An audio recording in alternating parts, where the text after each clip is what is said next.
From educators to authors, join us now on our new journey as podcasters. In our podcast, Author Talk with L&B, we will talk about our author journey and share our stories in order to help you share yours. You will get an in-depth look of the how-tos we were looking for when we got started. Stay tuned for topics ranging from how to get published to how to stay inspired. Hello, it's Author Talk with L&B. We are so excited to be here for our second episode. We're going to be talking about the major difference between self-publishing and traditional publishing. So if you're just getting started, you're interested in, becoming an author, we want you to know what your options are. If you want to go the traditional route, what you typically do is you query for an agent. What that means is you basically pitch your book to an agent, not a publisher first, but an agent who then will represent you and pitch your manuscript to publishing companies. This is a very difficult process because an agent could get like maybe 1,000 a year. Yeah, It's a ton. They get so much that they have to filter through.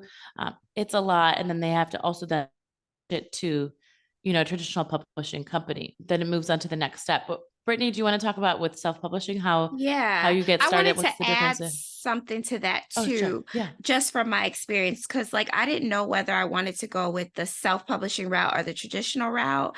But so I just kind of tried both a little bit. And I started off with writing a letter to an agent, and it's just like a little short summary to the agent. And I did that for about a year, just waiting. And I did hear from one agent that would accept me. And then I went through that process.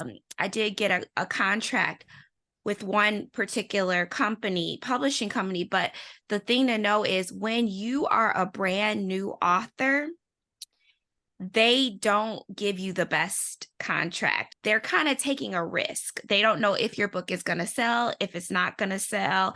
And so they're taking a risk. And so when I got the contract, yes, they would pay for my publishing, but my royalties and my payment were just so small. And I would have to work my way up to getting more pay, more money. Yeah, and I think the agent also gets a cut of whatever it is that you get paid. Yeah. They will get a cut, I think about 15%. Yeah. That's definitely something to consider. Yeah, for sure. But with self-publishing. Yeah, with self-publishing is a little bit different. You can take, and I'm going to have, Laura, you can talk about that hybrid, but there's sure. 3 different ways that you can do it. You can self-publish yourself, just do everything yourself and sub out jobs for the parts that you don't know how to do. You can go with a self-publishing company, and what they do is you pay them to do everything. You pay them to format your book. You pay them to do all of the little pieces. You have to have your manuscript, but the editing usually comes with it. The only thing that didn't come with mine was illustrations. And so I had to basically sub out an illustrator. But for the most part, they do all the formatting. They print your books and all of that. You can do it that way. Or you can do the hybrid way. And Laura, do you want to talk about the hybrid way? Sure. That's ultimately you find a way to get your work out there and self-publish it. You do a lot of it on your own, but you also create your own publishing company. So that's what I did with Roar Books. So I created my own publishing company. That way, as an indie author, I can get my books into local bookstores because other self-publishing platforms like KDP through Amazon are in direct competition with bookstores. So your imprint would be the publishing company and not Amazon listed for your book. So that's just another option. Yeah. And I did both. My first book is Amazon, and the second one I used just my own publishing company name. And so you learn and grow as you go. I think we learned a lot of different avenues we could take. So going back to the self-publishing, for the first book, I actually went with the company. And I'm not saying that I'm not happy that I went with this self-publishing company, because I learned a lot along the way. And there were so many things that I did not know, to be honest. There were just so many things that I did not know. And so I just felt like they would be able to help me with this. But then I realized at the end of it all that they just published through Amazon. That's all that's what they did. They created their own self-publishing company, and they published through Amazon, and I paid thousands of dollars for them to publish my book and everything.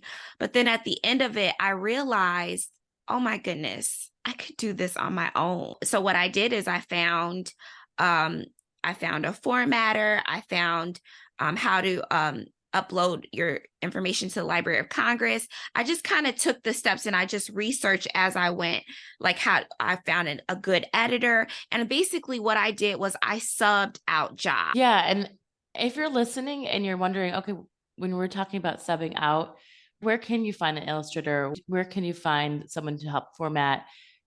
There That's are a really good different areas. question. Yeah, there are different areas you could do that. There's like Fiverr or Upwork, where there are freelancers for, artists. That's where I found my artists, is through Upwork. And you can lean on the experts. You can hire them. That goes into our second point of the major difference of Yeah. self-publishing and traditional publishing is the payment of it is a little bit different. With self-publishing, you have to pay a lot up front because you have to pay your illustrator, you have to pay for Yeah. formatting, all of that. If you do get hired by an agent or a publisher, they will do all of that. And you get a percentage or royalty from each sale. Whereas with self-publishing, you should get everything that you sell. Like, you should be able to profit everything that you sell. Now, in saying that, you have to be very careful, because there are some self-publishing companies that will try to take a royalty. To me, that's not right. So they do all the work for you, but then they say, I'm going to take a royalty. And I've had several people come up and ask me, like, I'm considering this self-publishing company. Should I go? The first thing you always look at is the royalties. Are they taking anything? If they say 100% of the royalties are yours, then you may want to consider that. But if they say, oh, we take 30% of your royalties, everything you sell, you give us 30%.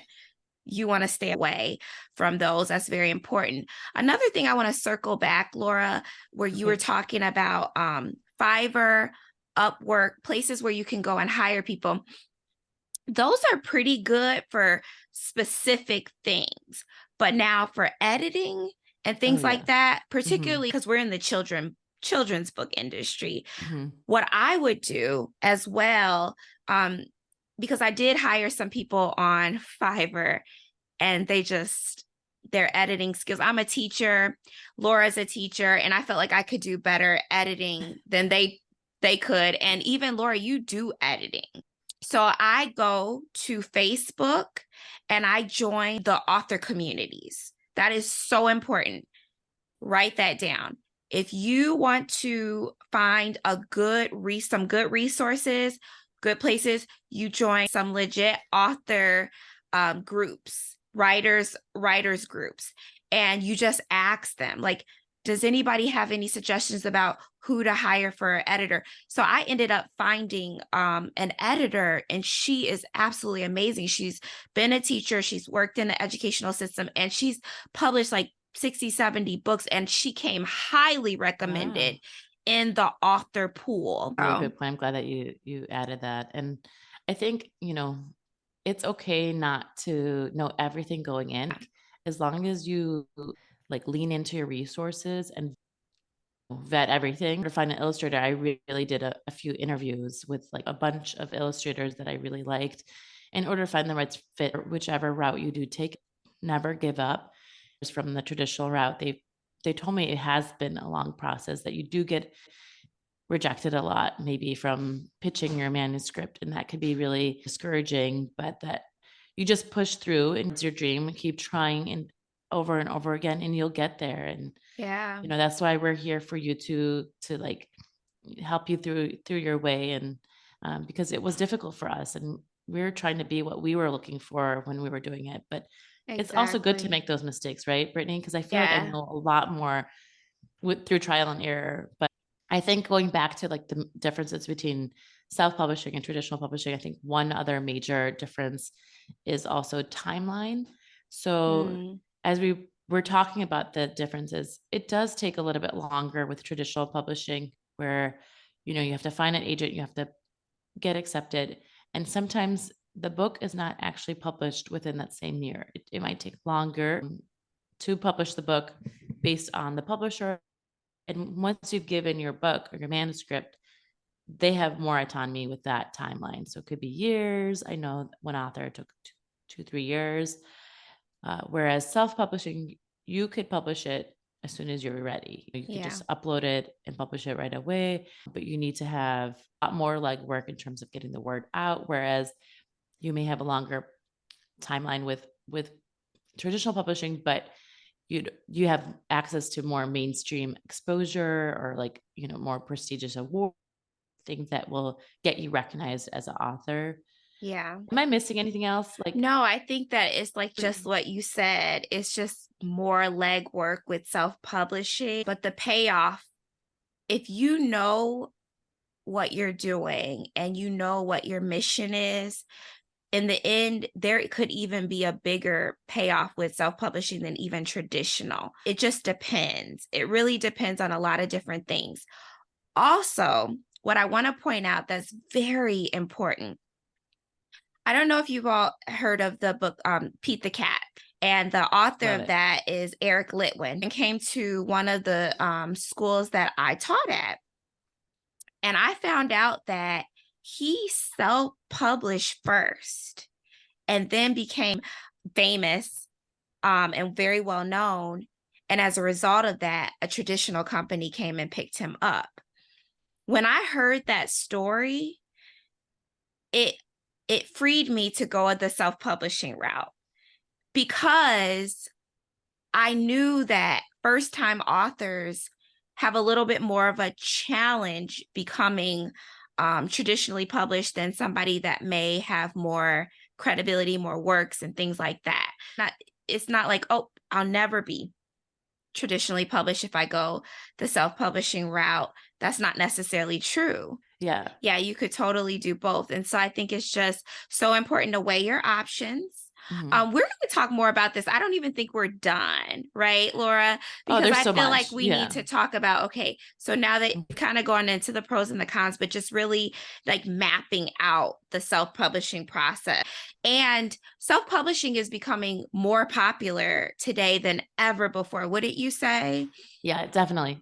And we do Yeah. want to give you both perspectives. Really, to recap today's episode, we just wanted again to give you an overview of the difference between traditional and self-publishing options Yeah. in order for you to make the decision of what's right for you.